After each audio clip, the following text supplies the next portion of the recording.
Promise that you sing about me forever. Promise that you sing about me forever. Promise that you sing about me forever.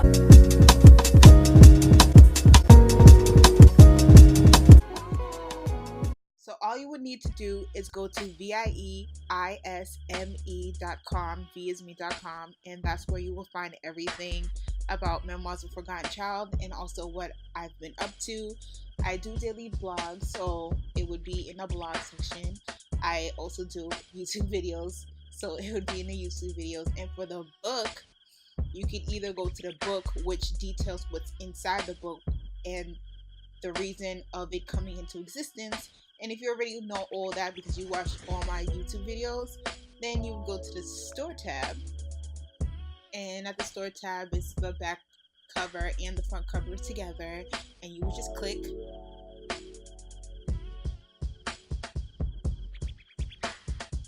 The miniature version of the book, and then you would get to the book page.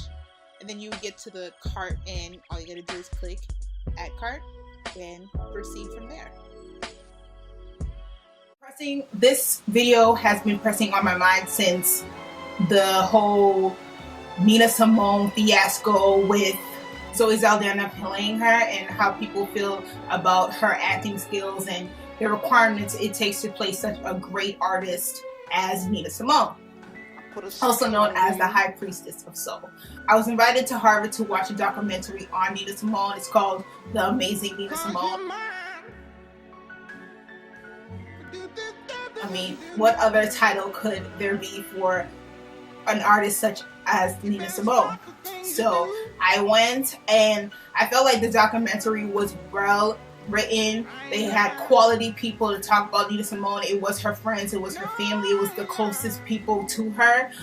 It documented her very well. It showed all the angles to a entertainer, not just, you know, who they are and what are the controversies, but their character, what they believed in, the ups and downs, the struggles, the things that most fans don't see in the public eye. So I really loved that film, and the idea to come up with this video just kind of struck me, but I was trying to figure out the time, and right now it's the perfect time.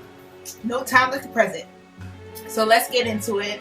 This video is going to be called The 20 Facts of Nina Simone. Now, it could be 20 facts, it could be 30, but we'll just say 20, and then we'll see at the end if it really was 20.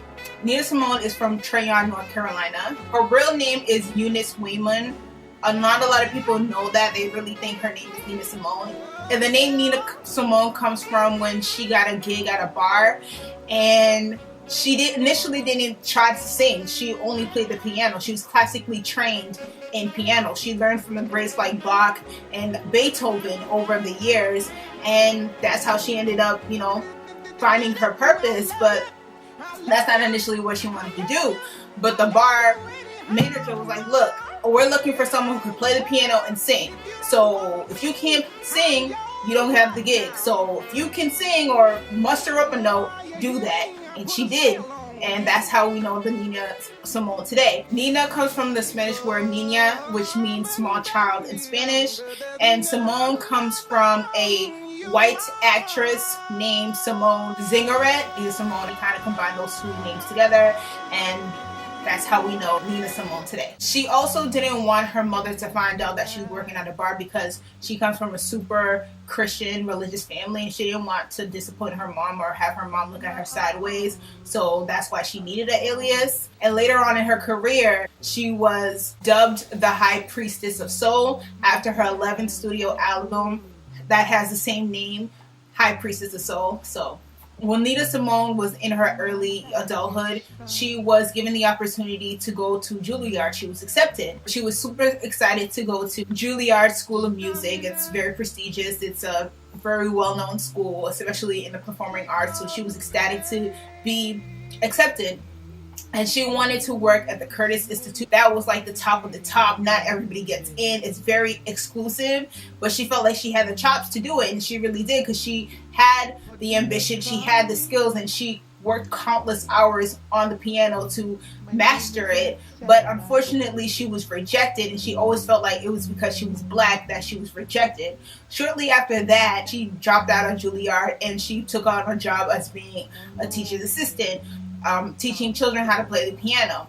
Nina Simone had 2 relationships with 2 white men. One of them she actually married, John Ross, and they divorced after a couple of years after having a tumultuous relationship. When Nina Simone got discovered at the Jazz Club because of her voice and how different it was from modern singers at the time, they were trying to force her into the category of being a jazz musician, and she didn't really like that category because she felt that limited her, and she just wanted to be a free artist that just sung and played piano and didn't want to be a certain genre. She just wanted to be an artist. When Nina Simone moved to New York, she settled in Harlem, and she became friends with greats that we know today like Langston Hughes, Malcolm X, Martin Luther King, Betty Shabazz, Harry Belafonte, and the list goes on and on.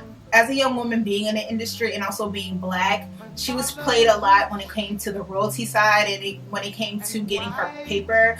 A lot of people felt that because she was a woman and then on top of that she was Black, that they could play around with her and treat her as if she was a thing and not treat her as if she was an artist, and that she didn't need to get paid. Specifically sought out uneducated, poor artists to put them on and, you know, give them the whole talk and the speech of, hey, you'll be famous and you'll do this and you'll go these places and you'll meet these people, and not actually letting them know, okay, this is what a contract looks like, this is what you should be getting paid, this is what we're getting paid, this is what royalties is. They're kind of, you know, the whole thing of, especially with Black artists in that time, was giving them a Cadillac and a white woman. So that's kind of their motto with all artists is back then, was give them a couple of dollars, give them a nice flashy car, and that was that. Nina Simone was a very outspoken woman in the industry. She spoke out about her trials and tribulations of being a Black woman, and a lot of people felt discomfort from that because they felt that, you know, she wasn't playing her part as a woman. But Nina Simone was very outspoken about her being a woman was not a defect, and her being Black was not going to hold her back. Nina also had several relationships with women. Nina Simone also was a part of the civil rights movement, not necessarily marching with King, but supporting King, meeting up with King. Actually, the first time they met, they kind of had a very dynamic energy. The first thing she said to King was that she was not non-violent. She made it clear as day that she was not the one, and Kim was like, it's okay, you don't have to be nonviolent. And after that they became friends. And along with the civil rights movement, Nina Simone was also active in the Black Panther Party. She made it very known that she supported these groups, but not because she wanted to be rebellious or wanted to go against the grain, because she understood that her Blackness is what people see and how people are going to treat her, and she wanted to support them, not necessarily by walking and marching, but being there and speaking their cause and putting the music out there and letting it known worldwide that this is what's going on in America, this is what racism is. But ideology wise, she aligned herself more with Malcolm. Like I said, she said to Martin Luther King that, hey, I am not non-violent. So she aligned more with Malcolm X, but that didn't mean that she couldn't kick it with Martin Luther King either. One bummer of the Nina Simone story is that she made really good songs that other people covered at the time of her success, and they got more success and recognition for her song than she actually did. So that was kind of a slight, and she really didn't like that. One incident that made Nina Simone want to speak about was colorism, and she saw how lighter skinned women in her industry like Aretha Franklin and Diana Ross were getting a lot of play, and a lot of people wanted to feature them on magazines like Ebony, but when it came to her and darker skinned women, they were kind of dismissed. And she talked about colorism, and from that experience she wrote the song For Women, where she depicts 4 different Black women with different skin tones, with different backgrounds, and that made it to her album. So she turned a negative into a positive.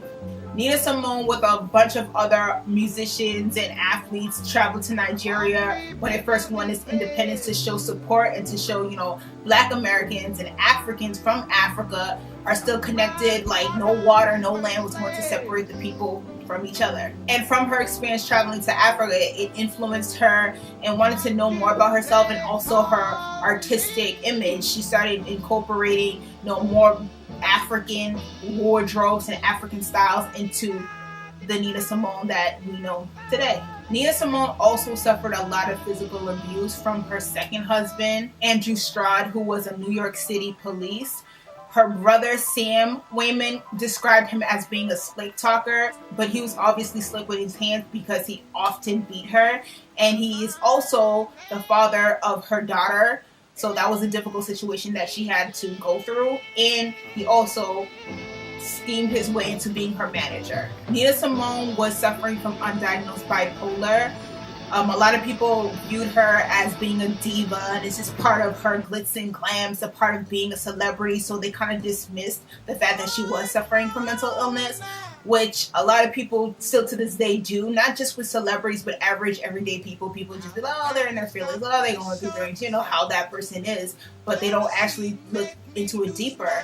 So Nina Simone suffered a lot of depression. There were certain points where she was suicidal. One point in her career, she actually overdosed on sleeping pills in Europe and she almost died. They rushed her to the hospital and thank God they saved her life. But that just showed you how much mental illness that she suffered in silence and how a lot of people just misunderstood her. A part of her depression came from her friends who were murdered, like Medgar Evans and Martin Luther King. Those were very close friends of hers. And when her author friend, Lorraine Hansberry, known as the author who made A Raisin in the Sun, died of cancer, that really took a toll on her. And this, on top of Martin Luther King getting murdered, on top of Medgar Evans getting assassinated, it really increased her depression because she saw her friends that she kicked it with, she had relationships with, they were all dying, and that really hurt her. And she knew that it wasn't something she was making up. It wasn't like, oh, it's a conspiracy in your mind. She knew it had to do with the work that they were doing. It had to do with how they conducted themselves and how they were not going to take white oppression in silence. One thing about Nina Simone that separates her from other artists at her time was that she was unapologetically African. Like, she did not try to hide her features. She did not try to bleach her skin. She did not try to play pseudo intellectual talk of we're all this and I'm more American. And no, she just said, I'm black. I'm a colored girl. This is my colored girl experience. And she made no apologies for it.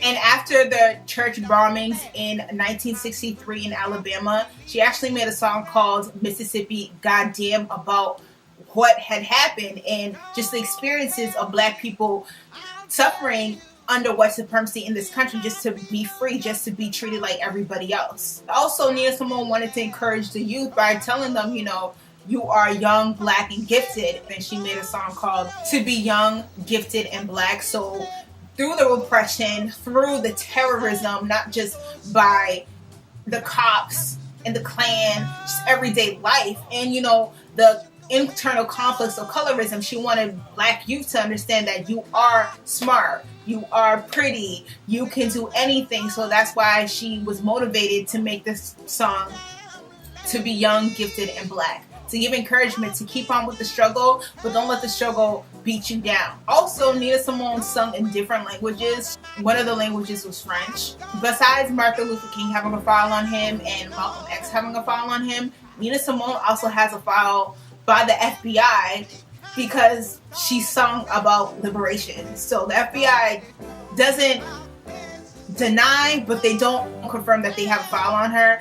But it is highly suspected that they do have a file on her, and that motivated her to get out the country because she saw her friends being murdered, and also the IRS out of the blue all of a sudden said, hey, you have unpaid taxes, and they were trying to come for an income, they were trying to come for a house. So she was like, you know what, check the deuces, I'm out. That's what she did. She just fled to Europe. Nina Simone made it to many high places that a lot of musicians only could wish that they could play at.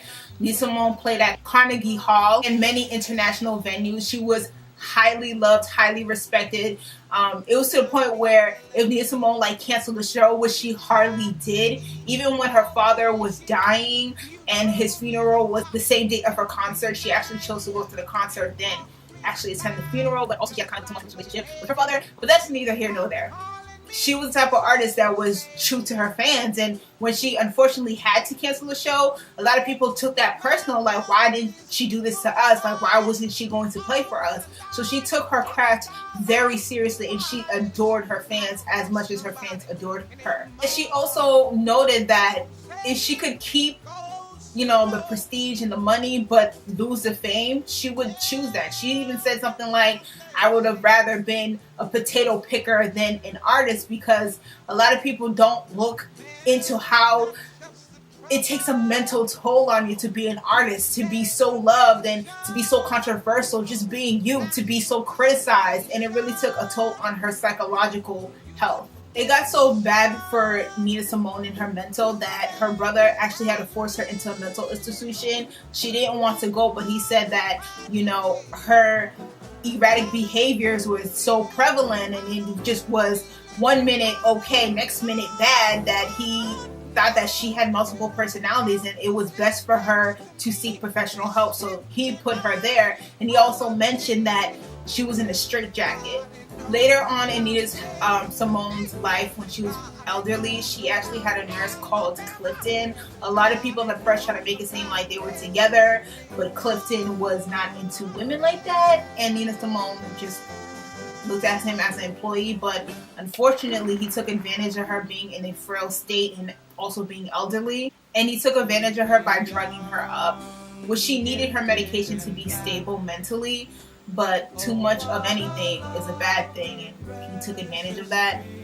In the documentary, they stated that, you know, he'll take care of her. He wouldn't put her like living in a cage or whatever, but he'll make sure that he was glammed out, that he went shopping. He'll buy himself a ring and buy Nina a ring, but his ring would be bigger than Nina's, on Nina's expense.